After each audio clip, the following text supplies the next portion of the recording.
The Hidden Pathway. Chapter 1. The Mysterious Letter. I was 12 when I first found the letter. It was a windy afternoon, and I was exploring the old attic of my grandmother's house. Dust floated in the air, making everything look hazy. As I opened a small creaky chest in the corner, I saw it, a yellowed envelope with my name written on it in an elegant curly handwriting. My heart pounded as I picked it up, feeling a chill run down my spine. Who could have left a letter for me here? I sat down, curiosity pulling me closer to the mystery. The paper felt fragile in my hands, like it could crumble at any moment. Carefully, I opened it and began to read. The words were simple, but they felt heavy with meaning. Dear Alex, if you are reading this, it means you are ready for the adventure of a lifetime. Follow the clues, and you will discover a world beyond your imagination. But beware, the path is not for the faint of heart. I paused, my eyes wide. Adventure? Clues? It felt like something out of a storybook, but it was real. My hands trembled as I held the letter, my mind racing with questions. Who wrote this, and why me? At that moment, I felt both fear and excitement. Part of me wanted to put the letter back and forget it ever existed, but another part, the bigger part, felt a pull, a call for adventure. I knew I had to follow the clues, no matter what. After reading the letter, I stood up, feeling the weight of the decision. My heart pounded, and I took a deep breath.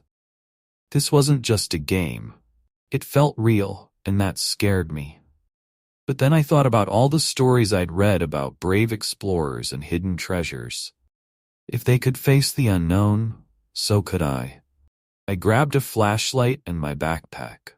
I stuffed the letter into my pocket, feeling its edges brush against my hand, a reminder that this was my choice.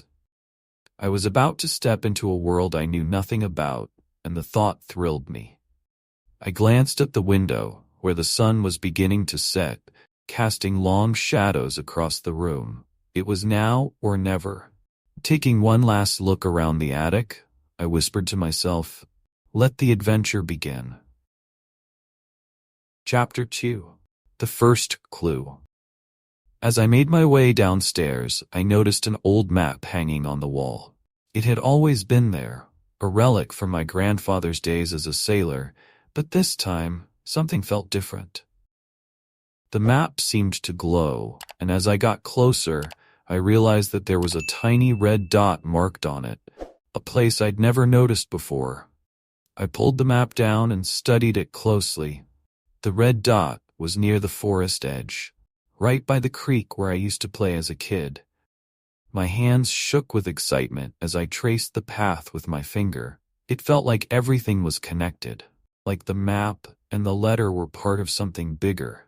I knew where I had to go next. I slipped out of the house quietly, the evening air cool against my skin. The trees rustled as if whispering secrets, and I followed the trail down to the creek.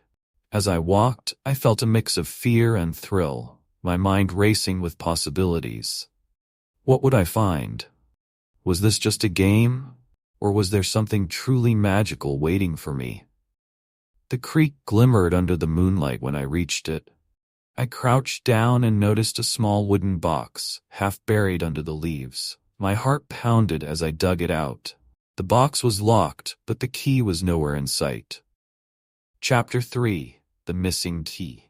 As I knelt by the creek, holding the small wooden box in my hands, my excitement turned to frustration. The box had a tiny keyhole, but I had no key.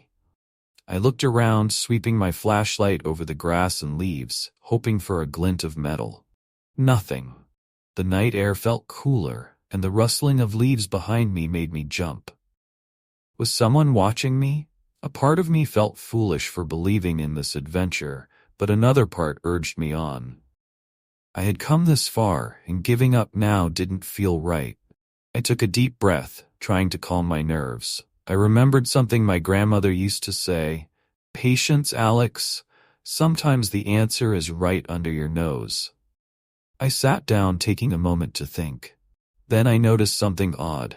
The box had a small, engraved symbol, a compass. It pointed not to the north, but to the east.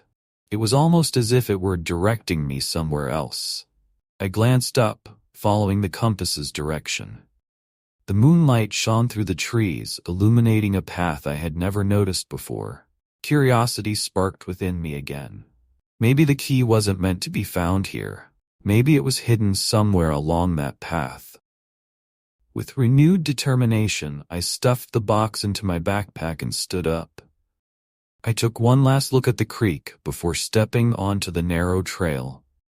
The adventure was just beginning. Chapter 4: The Whispering Trees. As I followed the path, the air grew colder, and the forest seemed to close in around me. The leaves whispered with every step I took, as if they were telling secrets only the trees could understand. The trail twisted and turned, leading me deeper into the woods than I had ever been before. Suddenly, I heard a voice, a soft, whispery sound that sent shivers down my spine.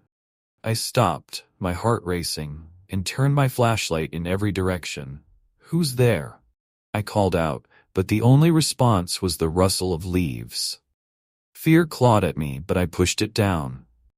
"It's just the wind," I told myself, trying to stay calm. Just the wind. But then the voice came again, clearer this time. "Follow the light," it whispered. I froze, unsure if I was imagining things. "Follow the light," it repeated, a little louder. I scanned the area, and that's when I saw it. A faint glow in the distance, peeking through the trees. It was different from the moonlight, warmer, almost like a lantern's glow. I hesitated, fear and curiosity battling within me. Every instinct told me to turn back, to run home where it was safe, but the glow felt inviting, like it was calling me forward. I thought about the letter and the promise of an adventure. This was my chance to be brave. Gathering my courage, I followed the light. Chapter 5: The Hidden Grove. The glowing light led me to a small clearing surrounded by ancient oak trees. At the center of the grove was an old stone well, covered in ivy and moss. The light seemed to be coming from inside the well, flickering like a candle. I approached cautiously, my heart pounding with every step. What was down there? I peered over the edge and saw the source of the light, a small lantern, hanging from a rope. Beside it was a tiny key, dangling like a prize waiting to be claimed. Relief and excitement washed over me. I had found it, the missing key. But as I reached down, the ground beneath me shifted. I stumbled, grabbing the edge of the well to steady myself. The earth felt loose, and I realized the ground was covered in old, rotting leaves. Before I could react, the ground gave way and I fell. Chapter 6: The Unexpected Rescue. The fall was quick but terrifying. I landed with a thud on something soft. For a moment the world was dark, and the only sound I could hear was my own breath, rapid and shallow. I blinked, my eyes adjusting to the dim light from the lantern above. I had fallen into a hidden tunnel, its walls lined with stone and roots. My body ached, but I was okay. As I stood up, brushing off the dirt, I noticed something strange. The tunnel seemed to stretch on endlessly, and there was a faint breeze coming from deep within it. The air was cool, and the scent of earth filled my nose. I had no idea where this tunnel led, but I knew I had to keep going. There was no way to climb back up. I picked up the lantern, its warm light comforting in the darkness, and began walking. The tunnel was narrow, and I had to duck under low-hanging roots. It felt like I was walking for hours when I finally saw a faint light ahead. My heart quickened, and I quickened my pace. As I emerged from the tunnel, I found myself in a cave. The walls sparkled with crystals, and in the center was a small, bubbling pool. But the most surprising sight was the figure standing by the water, a girl about my age dressed in an old-fashioned cloak. She smiled when she saw me, her eyes twinkling like the stars. "Welcome, Alex," she said, her voice soft and kind. "I've been waiting for you." Chapter 7. The Guardian of the Path. I was stunned. How did she know my name? And who was she? I felt a mix of curiosity and suspicion. "Who are you?" I asked, gripping the lantern tightly. She laughed, and the sound echoed through the cave, warm and friendly.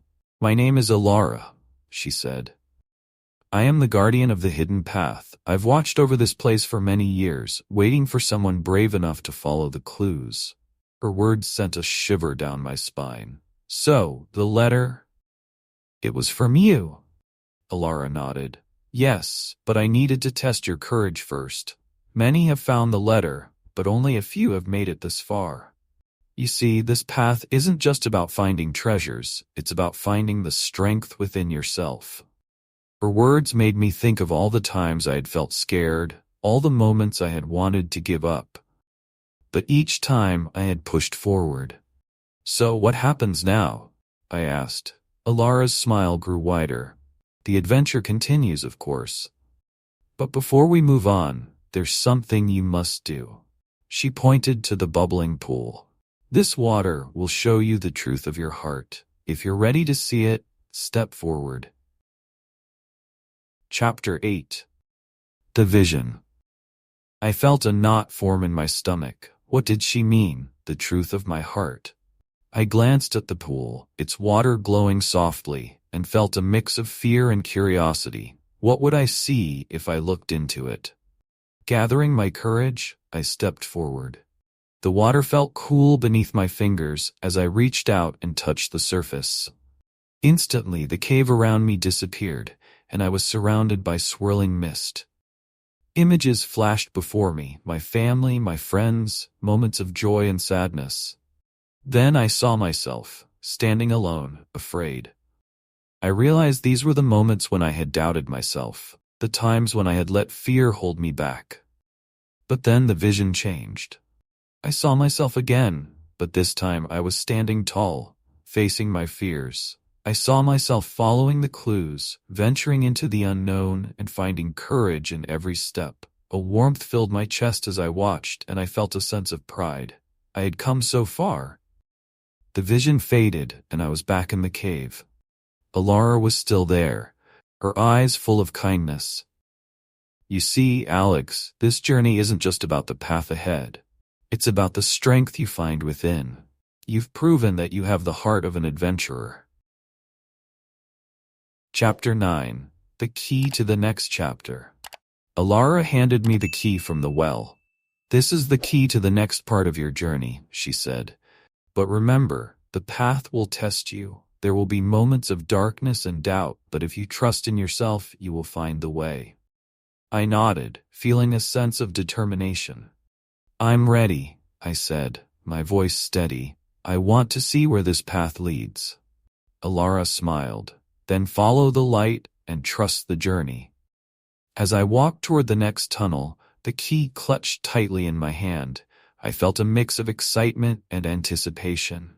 I knew the path would be filled with challenges, but for the first time I wasn't afraid. I was ready for whatever lay ahead. Chapter 10. The Labyrinth of Echoes. I stepped into the next tunnel, feeling the cold stone under my feet and clutching the key Alara had given me. The tunnel was dark, but the lantern I carried cast long shadows on the walls. Each step echoed, making it sound like 1,000 footsteps were following me. I shivered, reminding myself that fear was part of the adventure. But something about the echoes felt strange, like they weren't just my own. As I continued, the path twisted and turned, leading me deeper into the heart of the cave. Suddenly, the tunnel opened up into a vast circular chamber. The walls were lined with mirrors that reflected the lantern's light in every direction, creating an endless maze of reflections. I felt a shiver run down my spine as I realized I was standing in a labyrinth. I took a step forward and my reflection moved with me. But then, as I moved again, I noticed one of the reflections didn't match my movements. It stood still, staring back at me with eyes that felt familiar yet distant. I felt it chill. Was this just my imagination? "Don't be afraid," I whispered to myself, but the reflection smirked as if mocking my bravery. I hesitated, unsure if I should continue. The air felt thick, and the walls seemed to close in. Just when I thought about turning back, I heard Alara's voice echo in my mind. "Trust the journey, Alex." Taking a deep breath, I moved forward. The mirrors seemed to shift as I walked, rearranging the paths and making it hard to tell which way I had come. I had to focus. The key was still warm in my hand, as if reminding me that it held the answer. But what did it unlock? Chapter 11. A Friend or Foe? As I navigated the maze, the reflections continued to play tricks on me. At one point, I saw a door appear in one of the mirrors. It was wooden with intricate carvings, and there was a small keyhole at the center. My heart leapt. Finally, a way out. I rushed forward, but as I reached for the handle, the reflection of the door vanished, replaced by my own image again. Frustration welled up inside me. "This isn't fair," I shouted, my voice echoing off the walls. "What do you want from me?" The room fell silent. For a moment I felt completely alone. But then I saw a flicker of movement in the mirror. It was the same figure from before, the one that hadn't followed my movements. This time it was smiling softly. Slowly it stepped out of the mirror and into the chamber. I stumbled back, my hands shaking. "Who are you?" I demanded. The figure looked like me, but something about its eyes felt different, calm, wise. "I am you," it said, its voice echoing softly. "I am the part of you that you've been afraid to face." A wave of emotions washed over me. Fear, confusion, anger. "What do you mean?" The figure's expression remained gentle. "This maze isn't just about finding the right path. It's about facing yourself. The things you hide, the fears you bury, they are all here." I clenched my fists, feeling vulnerable. Why? Why is this part of the journey? Because every adventure is not just about what's outside, but what's inside.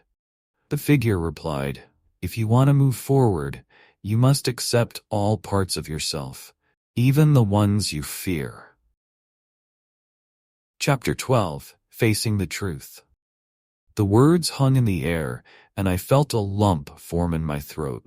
Memories flashed in my mind. Moments when I had been scared, times when I had doubted myself, and the times I pretended to be brave even when I was terrified.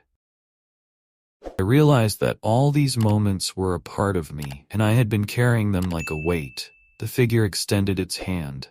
"If you accept me, the maze will open.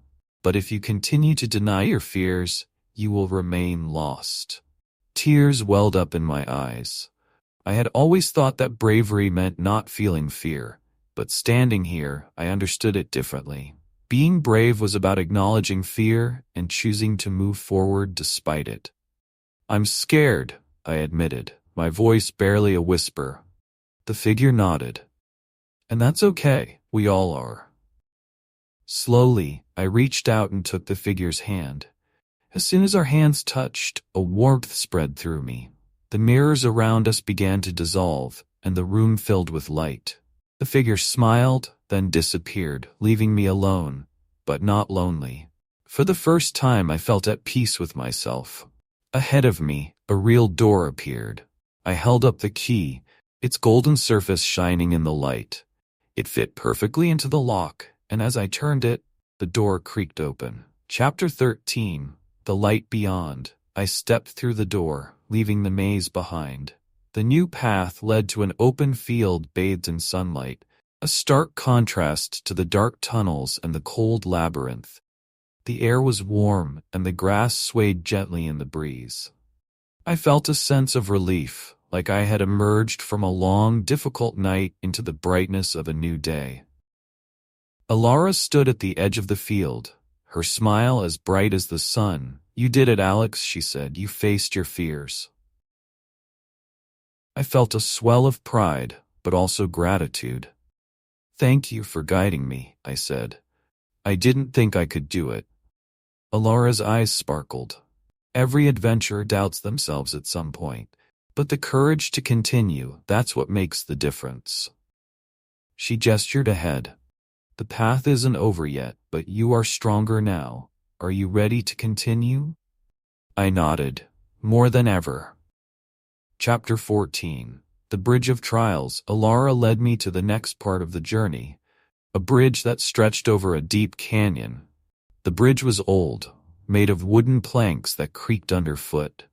Some planks were missing, and a mist rose from the depths below, making it impossible to see the bottom. The sight sent a shiver down my spine. Alara paused, her expression serious. This bridge will test your faith. It's not about your strength, but about your trust, in yourself and in the journey. I looked down at the planks, some barely hanging on. What if I fall? Alara's gaze was steady. If you believe you'll fall, you will. But if you trust yourself and take each step with confidence, the bridge will hold. I swallowed hard. This felt like the hardest challenge yet. Taking a deep breath, I stepped onto the first plank. It wobbled, but it held. Then another step, and another. The mist swirled around me, and for a moment I couldn't see Alara anymore. All I had was my own faith and the feeling of the planks beneath my feet. As I made my way across, I thought of everything I had learned. The letter, the maze, and facing my fears. Each step felt like a step into the unknown, but also a step into becoming the person I wanted to be. I was halfway across when the bridge creaked louder, and one of the planks broke beneath me. I stumbled, my heart racing as I grabbed onto the rope railing. Trust yourself, Alex? Alara's voice called out through the mist. I closed my eyes, forcing myself to breathe. Slowly, I pulled myself back up, planting my feet on the next plank. I steadied my breath, and this time, I moved forward without hesitation. One step, then another, until I finally reached the other side. Chapter 15. The Final Revelation. When I reached the other side of the bridge, the mist cleared, revealing a mountain with a glowing peak. Alara joined me, her expression proud. You've shown great courage and trust, Alex. There's one final trial, but this one is different. It's not about fear or courage, it's about finding your true purpose. I felt a mix of excitement and nervousness. What do I need to do? Alara handed me a small pendant with a symbol that matched the one from the letter. This is your guide. Climb the mountain, and when you reach the top, you will see the truth of your journey. As I began the ascent, the air grew colder, and the path became steeper. Each step felt like a challenge, but I pressed on, knowing that whatever lay at the top was worth it. As Alex climbs higher, the mountain becomes a symbol of his journey, filled with challenges, discoveries, and growth. He realizes that every step, every fear faced, and every lesson learned has brought him closer to understanding his own strength and courage. At the peak, Alex stands tall, ready to embrace whatever comes next, knowing that the adventure has only just begun. If you're ready to continue this journey of learning and discovery, subscribe to Easy English Class. Follow along as we explore new stories, unlock exciting adventures, and develop the skills you need to become the hero of your own journey. Don't miss out. Like, share, and click the notification bell to stay updated on our next adventure. See you in the next chapter.